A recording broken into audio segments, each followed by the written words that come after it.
ஆச்சி மசாலா. எந்த சமையலும் ருசி தேடும் ரகசியம். 20 ரூபாய்.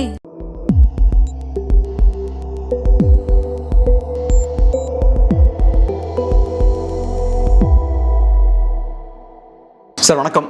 வணக்கம், நேயர்களுக்கு அன்பு வணக்கம். சார், இப்போ நான் என்னோட அனுபவத்தில் பார்த்தது என்னன்னா, நான் ஒன்றும் பெரிய நிறைய எலெக்ஷன்ஸ்லாம் பார்த்ததில்லை. ஆனால் பார்த்த அளவில் இது கொஞ்சம் டிஃப்ரெண்ட்டான எலெக்ஷன் அப்படின்ற மாதிரி தான் எனக்கு தோணுது. குறிப்பாக இப்போ தொலைக்காட்சி விவாதங்கள்லாம் பார்க்கும்போது ஒரு 5 பேர் இருக்காங்கன்னா விஜய்க்கு எதிராக தான் எல்லாம் பேசுகிறாங்க. ஆனால் எல்லா விவாதங்களுமே விஜயை சுற்றி இருக்கிறத பார்க்க முடியுது. ஏதோ ஒரு வகையில் விஜய் சென்ட்ரிக்காக தான் எல்லா டிபேட்ஸுமே நடக்கிறத பார்க்க முடியுது. நான் எப்படி பார்க்குறேன்னா, இந்த லாஸ்ட் ஒரு 5-10 இயர்ஸில் தமிழ்நாட்டோட அரசியல் களம் மாறி இருக்கோ அப்படின்ற ஒரு கேள்வி இருக்குது. போன எலெக்ஷனில் கமல் வராரு, ஒரு சின்ன ஓட் பர்சன்டேஜை உடைக்கிறாரு. இப்போ விஜய் பார்த்தோன்னா அவர் கரெக்டான அரசியல் பேசுகிறாரா அதெல்லாம் தாண்டி ஓட்ஸை சாலிடாக உடைக்கிறதுக்கான வாய்ப்பு இருக்குன்றாங்க. அப்போ மக்களுக்கு ஏதோ அதிருப்தி இருக்குது. அதிருப்தி இருந்தால் தான் ஒரு இந்த மாதிரியான விஷயங்கள்லாம் நடக்கும். ஸோ களம் மாறி இருக்கா, ஒரு மாற்றத்துக்கான ஏக்கம் மக்களுக்கு வர ஆரம்பிச்சிச்சா, எப்படி பார்க்குறீங்க சார்? அதாவது மாற்றம் என்பது மாறாதது. ஒவ்வொருத்தரும் வருவாங்க, மாற்றத்துக்கு முயற்சி பண்ணுவாங்க. சம்டைம்ஸ் கட்சியில் அவங்களே மாறி போடுவாங்க. எந்த கட்சி எதிர்த்து வந்தாங்களோ கட்சியில் அந்த கட்சியிலே கூட்டணி வைக்கிறதையும் பார்த்துருக்குறோம். ஆனால் அவங்க பார்த்திங்கன்னா அதிகமாக மாற்றத்தை பற்றி பேசியிருப்பாங்க. ஸோ அது ஒரு முக்கியமான ஃபேக்டர். இப்போ விஜய் அவர்களை பற்றி பேசும்போது என்னென்னா, கமல் அவர்களை பற்றி பேசினாங்க, வைகோவை பற்றி பேசியிருக்காங்க, விஜயகாந்த் அவர்களை பற்றி பேசியிருக்காங்க, யார் அந்த நாம் தமிழர் கட்சியை பற்றி பேசியிருக்காங்க, சீமான் அவர்களை பற்றி. போன தேர்தலில் டிடிவி தினகரனும் ஒரு காரணம் தானே, அதிமுக தோற்றுவதற்கு டிடிவி தினகரன் அவர்கள் அமமுக ஒரு காரணம். அப்போது இது மாதிரி ஒரு விவாதங்கள்னு வரும்போது இந்த காரணிகள், எக்ஸ் ஃபேக்டர், தேர்ட் ஃபேக்டர், புது ஃபேக்டர் பேசுறதுன்றது நார்மல். விஜய் அவர்கள் ஒரு உச்சக்கட்ட நட்சத்திரமாக இருக்கிற காரணத்தினால அந்த பேசு பொருள் அதிகமாக இருக்குது. அது அதிகமாக கேட்கப்படுகிறது, அதிகமாக பேசப்படுகிறது. மற்றபடி இப்போது இந்த தேர்தலில் நான் என்ன புரிஞ்சுக்கிறேன் அப்படின்னா, எனக்கு டேக்அவே என்னென்னா, Vijay will be a spoil sport. யாரோ ஒருத்தர் தோக்கடிக்க போகிறார், யாரோ ஒருத்தர் ஜெயிக்க போகிறார், அவ்வளோதான். இதுக்கு விஜய் தான் வரணும்னு இல்லை, விஜய் இல்லைனாலும் இந்த ப்ராசஸ் போயிட்டு தான் இருக்கு. இன்னும் உடச்சே சொல்கிறேன் புரிகிற மாதிரி, ஏதோ ஒரு சீஃப் மினிஸ்டர்கிட்ட பர்மிஷன் வாங்கி விஜய் படங்கள் எல்லாம் அதாவது என்ன சொல்கிறது, கவர்மெண்ட்டுக்கிட்ட, மேபி அது திமுக கவர்மெண்ட்டாக இருக்கலாம், இல்லை அதிமுக கவர்மெண்ட்டா, அவங்கக்கிட்ட பர்மிஷன் வாங்கி தான் இவர் இங்கே படம் இதுக்கப்புறம் நடிக்கிறதுனா நடிக்க முடியும். அதான் நிலமை. இது ஏற்றுக்கிற மனசு இருக்கா இல்லையா? ஏன்னா முதல்ல இப்போ அவரோட அரசாங்கமே வரணும் அப்படின்னா அதற்கு உண்டான வேலையை அவரே செய்யலை. இன்றைக்கி ஓட்டு போட்டிருக்காங்க, நிறைய ஓட்டு, அதெல்லாம் ரைட்டு. அப்போது Vijay as a CM is not possible, is not feasible as of now. But அவர் வாங்கக்கூடிய வாக்குகள் வச்சு அது ஒரு பெரிய கட்சியாக நாளைக்கு உருவெடுக்குமா, அது எப்படி மாறுது? 2031 அவங்களுக்கு ஒரு வாய்ப்பு இருக்கலாம், இல்லை அவங்க யாருன்னா கூட்டணி சேரலாம், இல்லை கூட்டணி தலைமை அமைக்கலாம், அதெல்லாம் அடுத்த கட்டது. அதற்கு அந்த கட்சி எப்படி கட்டமைச்சு எடுத்துகிட்டு போகிறாங்க, இது ஃபஸ்ட்டு டெஸ்ட்டு இல்லைங்களா அவங்களுக்கு. இந்த தேர்தலில் வரவுடைய வாக்கு தான் அவங்களுக்கு ரொம்ப ஒரு முக்கியமான ஒரு நம்பரை கொடுக்கும். அதை வைத்து தான் அவங்களோட அடுத்த நகர்வுகள் இருக்கும். நம்ம இது பேசுவோம். ஒருவேளை மே 4ஆம் தேதி விஜய் எதிர்பார்த்ததை விட மோசமாக போயிட்டாருனாலும் அதை பற்றி பேச போகிறோம். விஜய் நல்லா பேசினாலும் அதிகமாக பேச போகிறோம். ஸோ விஜய் அவர்களை வைத்து பேசு பொருள் இருக்கும். விஜயகாந்த் அவர்களை வைத்தும் பேசு பொருள் இருந்தது. ஒரு 2 தேர்தல் தோற்று போயிட்டாங்கன்னா மறந்துடுவாங்க, 2 தேர்தல் ஜெயிச்சிட்டாங்கன்னா அதிகமாக பேசுவோம். என்னோட கேள்வி என்னன்னா, அஃப்கோர்ஸ் நீங்கள் சொல்கிற மாதிரி இப்போ என்னை பொறுத்தளவில் விஜய் முதல்ல கரெக்டான அரசியலை முன்வைக்கல, ரொம்ப மோசமான அரசியலை தான் முன்வைக்கிறாரு. மாற்று கொண்டு வரணும்னு சொல்கிறாரு, பட் அதுக்கான வேலைகள் அவர் பண்ணல. ஆனால் இப்போ அவரை நம்பக்கூடிய நிறைய பேர் பார்த்தோன்னா விஜய் ஒரு மாற்றுன்னு நம்புகிறாங்க. ஸோ என்னோட கேள்வி என்னென்னா, மாற்று அரசியல் வேணுன்ற அந்த எண்ணம் ஒரு கணிசமான மக்களுக்கு இருக்கோ அப்படின்ற கேள்வி இருக்கு சார். ரொம்ப சிம்பிளான எடுத்துக்காட்டு சார். இப்போ ஊரில் 2 ஃபாஸ்ட் ஃபுட் கடை இருக்குது, 2துலேயும் நீங்கள் சாப்பிட்டு பார்த்துட்டீங்க. 2 கடையிலையுமே நிறைய இருக்கும், குறையும் இருக்கும். அது என்ன சப்ஜெக்ட்டுன்னு உங்களுக்கு தெரியும். புதுசாக நியூ மூன் லைட், இல்லை நியூ சர்ச் லைட்டு, இல்லை நியூ டார்ச் லைட்டுன்னு ஒருத்தர் கடை திறக்கிறாரு வச்சுக்கலாம், அலங்காரம்லாம் போட்டு பாட்டலாம். இல்லை புது கடை திறக்கும்போது என்ன பண்ணுவாங்க, வாழைமரம் எக்ஸ்ட்ரா, இது ரொம்ப அது நல்லா சர்வ் பண்ணுறது நல்லா இது இருக்கும். அப்போ அந்த புது கடை தான் பேசு பொருளாக இருக்கும். இந்த புது கடை மற்ற பழைய கடைக்கு எவ்வளோ நாள் டஃப்பு கொடுக்குது, எவ்வளோ நாள் நல்ல சாப்பாடு கொடுக்குது, அதோடய விலை என்ன, அதோட ஓனரோட தரம் என்ன, அவர் எப்படி வரவங்களை நடத்துகிறாரு. ஆனால் அந்த 2 பழைய கடையும் சரியில்லைன்ற அந்த பார்வை இருக்கா மக்கள்கிட்ட? இருக்குது. 2 பழைய கடையில் பிரச்சனை இருக்குன்றது பார்வை இருக்குது. புது கடை அதை விட மோசமாக இருந்தால், புது கடை அதை விட நல்லா இருந்தால் தப்பிச்சுக்கும் புது கடை. இந்த பழைய கடையில் ஏதோ ஒரு கடை காலி. இதுதான் இதற்கு நம்ம போட்டு அப்படியே பெருசாக குழப்பிக்க வேண்டியதே கிடையாது. இப்போ 2 ஹோட்டல் இருந்த இடத்துல 3வது ஒரு ஹோட்டல் வந்துக்குது. இந்த ஹோட்டல் ஆஹா ஓஹோ பிரமாதம் அற்புதம் பேசுகிறவங்க பேசிட்டோம். ஆனால் பயங்கரமாக பில்டப்பு கொடுக்குறாங்க. அதாவது இந்த ஹோட்டல் இந்த 2 கடையோட பஸ்பமாக போகுது பாருன்ற மாதிரி சொல்கிறாங்க. ரொம்ப நாய்ஸியான ஒரு குரூப்பாக தான் இருக்குது. அதுதான் சத்தம் அதிகமாக. அந்த ஹோட்டலில் ஸ்பீக்கர் நிறைய இருக்குது. அந்த ஹோட்டலில் பார்த்தா வெளில பார்த்தா 3 சாமியும் வச்சுக்குது. குன்றே குலோன்னு ஒரு அண்ணா மாதிரியே இருக்குது. என்னடா இதே மாதிரி இருக்குது, ஆனால் கருத்து பார்த்தா கிடையாது, கொள்கை பார்த்தா கிடையாது. அதான் அதை எப்படி பண்ண போது எடுத்துகிட்டு போனோம். ஸோ இந்த போட்டியில் என்டிகேவை எங்கே ப்ளேஸ் பண்ணுவீங்க? அவங்களோட இடம் என்னவாக இருக்கும்? என்டிகே கண்டிப்பாக இந்த ரிசல்ட்டுக்கு அப்புறம் தே வில் பி ரீவேம்பிங். கண்டிப்பாக வந்து ஒரு ஆய்வு பண்ணி என்ன பண்ணுறது, எப்படி எடுத்துகிட்டு போகிறது, இது அடுத்தது எப்படின்னா அவங்கள பொறுத்தவரையிலங்க எதையும் தாங்கும் எதையும் வேண்டும்னு அண்ணா சொல்லியிருக்கிறாரு, அறிஞர் அண்ணா. அது மாதிரி தான் இருக்கிறாங்க அவங்க. இந்த ரிசல்ட் வந்து ஐ டோன்ட் திங்க் அவங்கள பெருசாக டீஸ்டெபிலைஸ் 2 பேருமே டீஸ்டெபிலைஸ் பண்ணாது. அதாவது இந்த தேர்தலில் தோக்குறாங்கன்னு வச்சுக்கோங்களேன், அதிமுக தொண்டர்கள் சோர்வடைவார்கள், திமுக தொண்டர்கள் இந்த தேர்தலை சோர்வடைவார்கள். இந்த தொண்டர்கள் சோர்வடைய மாட்டாங்க. 2 காரணம் அதுக்கு. ஒன்று, இந்த தொண்டர்களுக்கு வந்து வயசு கம்மி. நீங்கள் என்டிகே சொல்கிறீங்க? என்டிகேவும் சரி, டிவிகே பர்டிகுலராக அந்த தொண்டர்களோட வயசு கம்மி. இன்னொன்று, அவங்களுக்கு வந்து நல்லா தெரியும் அவங்க முதலமைச்சராக ஆக முடியாதுன்னு. அவங்களுக்கு லாஸ் ஜாஸ்தி டிஎம்கேக்கும் ஏடிஎம்கேக்கும் இந்த தேர்தலில் தோத்தாங்கன்னா. ஏன்னா அவங்களுக்கு வந்து செஞ்ச விஷயத்தை திருப்பி செய்கிறது, இவங்களுக்கு செய்யாத ஒரு கஷ்டமான விஷயத்த புதுசாக செய்கிறது. ஏன்னா நம்ம ஜெயிச்சிருக்கோம் நிறைய மேட்ச், இந்த மேட்ச் விட்டுட்டோமே அப்படின்ற மாதிரி அவங்க ஃபீல் பண்ணுவாங்க. இவ்வளோ கோச்சு, இவ்வளோ ட்ரைனிங்கு, இவ்வளோ ப்ராக்டிஸு. ஏன்னா ஒரு புதுசாக வரவங்க ஜெயிக்கிச்சு சாம்பியனாக வருது வேறு, சாம்பியனாக இருந்து தோக்குறவங்க வேறு. இப்போ நீங்கள் மேட்ச்சை எடுத்திங்கன்னா டாப் சீடு தோற்றா தான் பெருசாக நியூஸு. இப்போ யங்ஸ்டர் வந்து ஒரு புது பிளேயர் வந்து பழைய பிளேயரை போட்டுட்டானும் போது இந்த பழைய பிளேயருக்கு இருக்க டேமேஜ் ஜாஸ்தி. ஸோ அந்த பிரச்சனை தான் அந்த 2 பேருக்கு. அதனால் அவங்களுக்கு அது வந்து ஒரு ப்ராப்ளம். இவங்களுக்கு வந்து தோற்றா கூட அது பிரச்சனை இல்லை, தோல்வி கீர்ச்சின்ட்டு எடுத்து போயிடுவாங்க. பட் இவங்களுக்கு என்ன சிக்கல் தெரியுமா? இந்த தேர்தல் முடிஞ்சோடனே அது 2 கட்சி நிற்கும். இந்த கட்சி சரியாக பண்ணனா காணாம போயிடும், குறிப்பாக தாவேக்கா. ஏன்னா வந்து ஒரு தனி நபரெல்லாம் வந்து ஒரு கட்சியை வந்து நடத்துறதுன்னு வேறு. தனி நபர் you can be a charismatic leader. Even MGR had people at his resources level. ஒரு ஊரில் ஒரு மாவட்டத்தில் ஒரு அரசியல் பண்ணால் அதுக்கு ஒரு தலைக்கருத்தை, அதுக்கு ஒரு மாவட்ட செயலர், அதுக்கு ஒரு வியூகம், அதுக்கு ஒரு பிரச்சாரம், ஒரு அமைப்பு இருந்துச்சு. விஜய் அவர்களுக்கு அமைப்பில் அவருக்கு இருந்த அந்த சினிமா வசீகரத்தை வைத்து மேக்ஸிமம் என்ன பண்ண முடியுமோ பண்ணிட்டார். 100%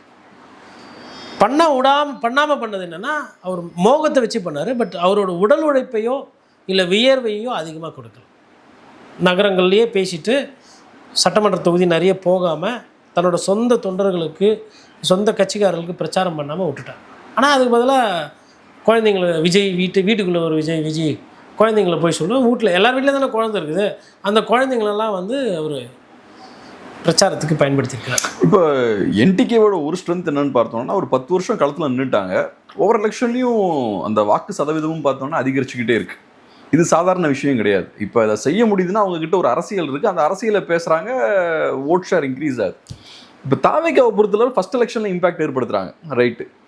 ஆனால் அதை சஸ்டெயின் பண்ண முடியுமா? ஏன்னா அவங்ககிட்ட அரசியல் இல்லை. அரசியலே இல்லாமல் ஃபஸ்ட் எலெக்ஷனுக்கு அப்புறம் என்டிகே மாதிரி க்ரோ ஆக முடியுமா? அதை ஹோல்டு பண்ணுறதுக்கான வாய்ப்பு இருக்குமா, இல்லை சரியுமா? ரொம்ப முக்கியமான கேள்விங்க. பாசிபிலிட்டிஸ் ப்ளஸ் மைனஸ் 2மே பார்த்துருவோம். ஃபஸ்ட்டு என்டிகே ஒருவேளை போன தேர்தலை விட இந்த வாட்டி வாக்கு சதவீதம் கூடுது அப்படின்னா விரைவில் அவங்க வந்து ஒரு திமுகவோ அதிமுகவோ நீங்கள் பார்க்கலாம்.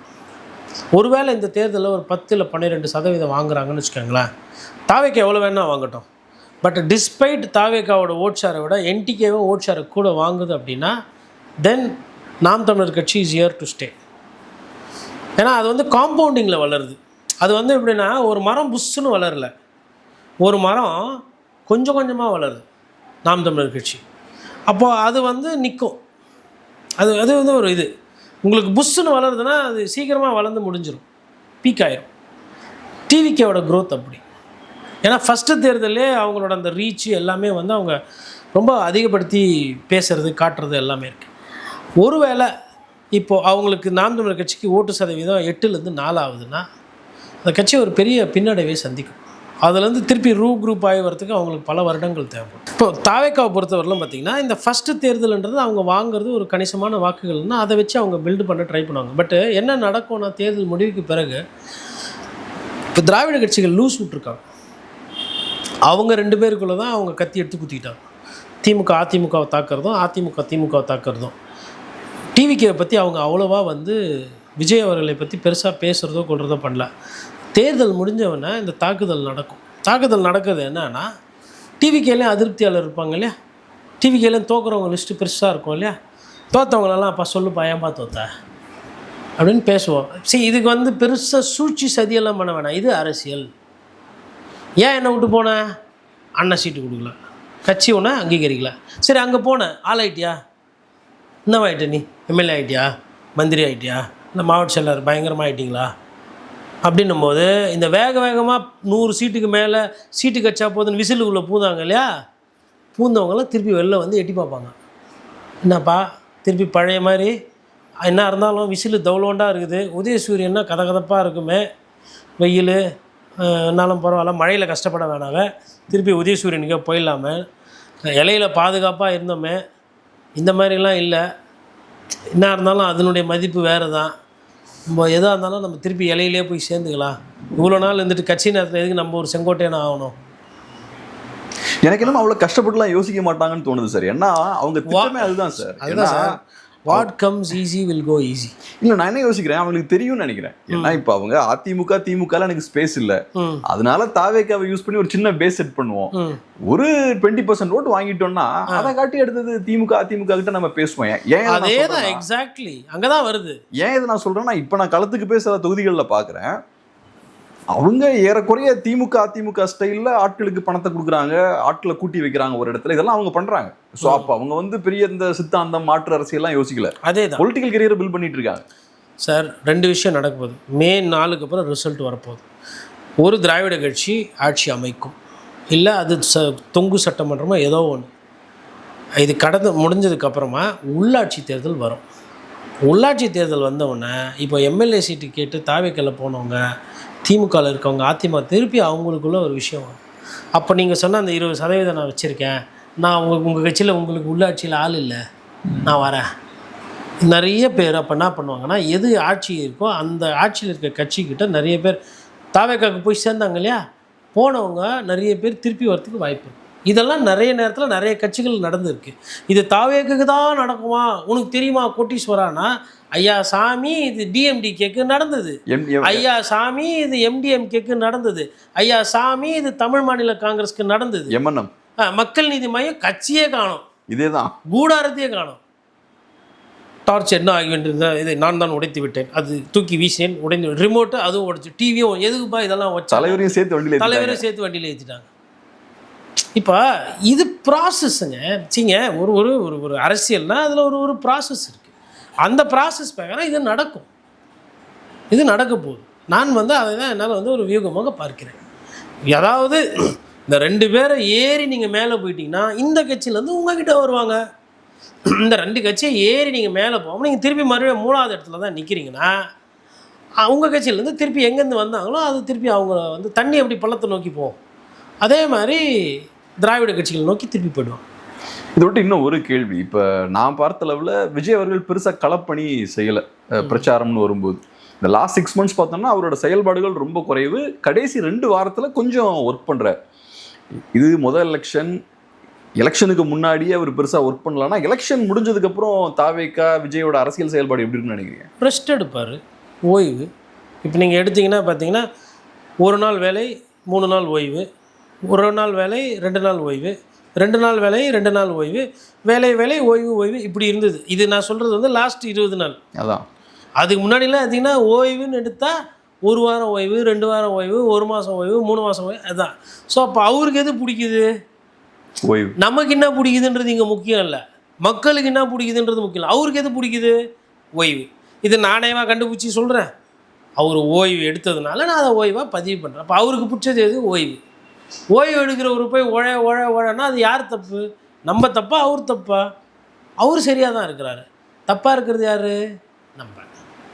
அப்போ நான் என்ன பார்க்குறேன்னா, தேர்தல் முடிஞ்சவொடனே அவர் அதிகமாக ஓய்வு எடுப்பார். சினிமாவில் வந்து உங்களுக்கு இவ்வளோ கஷ்டப்பட வேண்டியது இல்லைங்க.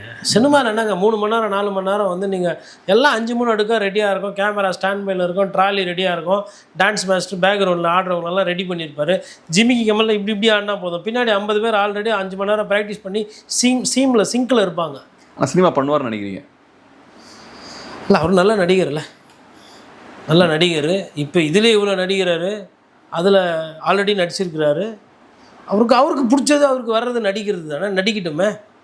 என்ன தப்பியா அரசியலில் ஒண்டி தான் நடிக்கணுமா? சினிமாலேயே நடிக்கட்டும் சார். அவர் பேசிக்காக வந்து வாலிபால் பிளேயரு. இப்போ கொஞ்ச நாள் தான் கிரிக்கெட் விளையாடினுறாரு. நீங்கள் அவரை வாலிபாலில் விட்டு பாருங்கள், சூப்பராக ஆடுவார்.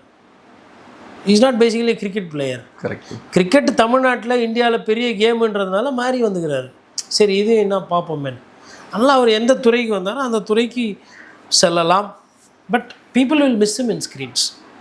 அவர் வந்து ஸ்க்ரீனுக்கு தெரியல அவர் என்ன பண்ண போகிறாருன்றது. பட் யதார்த்தத்தை பார்க்கும்போது ப்ரொடியூசர்ஸ் நிறைய பேர் இப்போது பேச ஆரம்பிச்சிருக்கோம். சரி, எனக்கு தான் விமர்சனம் விஜய் சார். விஜய் சாரோட படத்தை நம்பி பணம் போட்டு பணக்காரனாங்களுக்கு விஜய் சார் தெய்வம். அது யதார்த்தம் அங்கே. அதெல்லாம் மேபி அது தெரியல அவர் என்ன பண்ணுவார். பட் ஆனால் நான் ஒரு பத்திரிகையாரனா புரிஞ்சுக்கிட்டதுன்னா, அவருக்கு பிடித்த விஷயம் ஓய்வு. அது என்னால் புரிஞ்சிக்க முடியுது. அவருக்கு ஆகாத விஷயம் இரவு. பகலில் ஓய்வு, இரவில் வந்து மறைவு. இரவில் நைட்டில் இந்த நாக்டர்னல் பேர்ட்ஸ் சொல்லுவாங்க. அது பார்த்திங்கன்னா நீ நைட்டில் போனால் தான் பார்க்க முடியும். அதுக்கப்புறமா வந்து உங்களுக்கு ஒரு வகையான இந்த ஃப்ராக் மவுத் என்று சொல்வார்கள், சிலோன்லேருந்து வரும். அதுக்கப்புறமா வந்து உங்களுக்கு இந்த நைட்டில் தான் அந்த பறவைகள்லாம் பார்க்கலாம். நீங்கள் மற்ற நேரத்தில் இப்போ பாட்ரிட்ஜுன்னு சொல்லுவாங்க, அதெல்லாம் மேயும். அது இப்போ இதே பார்த்திங்கன்னா உங்களுக்கு பீ ஹீட்டரு, அப்புறமா ராப்டர்ஸ், இதெல்லாம் பார்த்திங்கன்னா நைட்டில் வேலை கிடையாது. அதுக்கு வாத்தெல்லாம் அமைதியாக இருக்கும் நைட்டில், இரவுகளில். இதுமாரி அப்போ அவருக்கு வந்து என்னென்னா இரவுனா வந்து அமைதி. அவரை நீங்கள் வெளியிலலாம் பார்க்க முடியாது. பகலில் அந்த 2 to 4 வந்து சாரோட சைட்டிங் டைம். இப்போ நம்ம டைகர் ரிசர்வுக்கெல்லாம் போனோன்னா இங்கே இப்போ எனக்கு வந்து இங்கே கரடி பார்க்கணும், இங்கே வந்து எனக்கு சிறுத்தை பார்க்கணும், புலி பார்க்கணுன்னா இந்த ஏரியாவில் சைட்டிங் டைம் என்ன அப்படின்னு கேட்டிங்கன்னா சொல்லுவாங்க. உதாரணத்துக்கு நாங்குநேரி வழியாக நீங்கள் போகும்போது அம்பாசமுத்திரம் இது களக்காட் முட்டந்தூர் டைகர் ரிசர்வ் போனீங்கன்னா அங்கே வந்து ஒரு பெண்டு ஒன்று வரும். அரிக்காப்பட்டியோ, எனக்கு அது பேர் தெரியல, அந்த பெண்டு பேர். அந்த இடத்துல ஒரு கரடி வந்து ஒரு பாறைக்கு பின்னாடி எப்பவுமே ஒளிஞ்சிருந்து எட்டி பார்க்கும். கரெக்டான ஒரு நம்ம கார்டுக்கிட்ட சொல்லிட்டாங்கன்னா, அப்போ இந்த டைமில் 2 மணி டைமில் ஸ்லோவாக அந்த இடத்துலனா நீங்கள் ஒரு 4-5 வாட்டி போனீங்கன்னா அந்த கரடியை பார்த்துடலாம். இது மாதிரி டைமிங். அதுமாதிரி இப்போ விஜய் சாருக்கு என்ன டைமிங்னா, அந்த 1 to 4 அந்த டைமிங்கில் வந்து சார் வந்து வெளியில் வருவார், பார்ப்பார். காலையில் ஏர்லி மார்னிங் பார்க்க முடியாது, ஒரு 8 மணி 9 மணி. இன்ஃபேக்ட் விஜய் சார் வந்து லேட்டாக தான் ஓட்டு போட்டார்னு நினைக்கிறேன். அஜித் சார் ஃபஸ்ட்டே ஓட்டு போட்டார் காலையிலே. அது மாதிரி எல்லாம் பார்க்கும்போது இப்போ ஒரு சில பேட்டர்ன் இப்போ நமக்கு தெரியும். விஜய் சார்னால் எப்படி, பனையூர் கதவு எப்போ திறக்கும், எப்போ மூடும், எந்த மாதிரி ஆளுக்கு அவர் ஏறி பிரச்சாரம் பண்ணுவார், எந்த மாதிரி ஆளுக்கு அவர் கூட நின்று பிரச்சாரம் பண்ண மாட்டார், முக்கியமான தலைநகரம் முக்கியமான ஊர்களுக்கு தான் போவார், அவரே வேட்பாளராக இருந்தாலும் அங்கே 3 நாள் தான் பிரச்சாரம் பண்ணுவார். இதெல்லாம் அவர் நமக்கு சொல்லி கொடுத்தது. அப்புறம் தேர்தல் நெருக்கத்தில் வந்து அவர் ஜபம் பண்ணுவார், முட்டிக்கால் போட்டு சாமி கும்பிடுவார் அப்படின்னு. இதெல்லாம் வந்து okay, we are also getting no who Vijay, what kind of politics is doing, அவர் சாரால் என்ன முடியும், அவர் என்ன விதமான கொள்கைகள் வச்சுருக்காருன்றது அதுவும் ஒரு நல்ல விஷயம் தான். நமக்கு ஒரு வாய்ப்பு இல்லையா. இப்போ அவர் அரசியலுக்கு பொதுவாக வர்றதுனால நமக்கு ஒரு வாய்ப்பு கிடைக்குது அவரை புரிந்து கொள்வதற்கு அரசியல் ரீதியாக. சினிமாவை பற்றி நமக்கு கவலை கிடையாது. சினிமாவில் நடிக்கிறாங்க, படம் நல்லா தான் பார்க்க போகிறோம், இல்லைனா இல்லை, we don't care. Nobody cares about what சினிமாவோட ஒரு நடிகரோட தனிப்பட்ட வாழ்க்கையை பற்றிலாம் பேசுகிறேன். பொது வாழ்க்கையில் இருக்கும்போது அது ஒரு பேசுபொருளாக இருக்குது. ரொம்ப நன்றி சார், அருமையான ஒரு பேட்டிக்கு ரொம்ப நன்றி. நன்றி.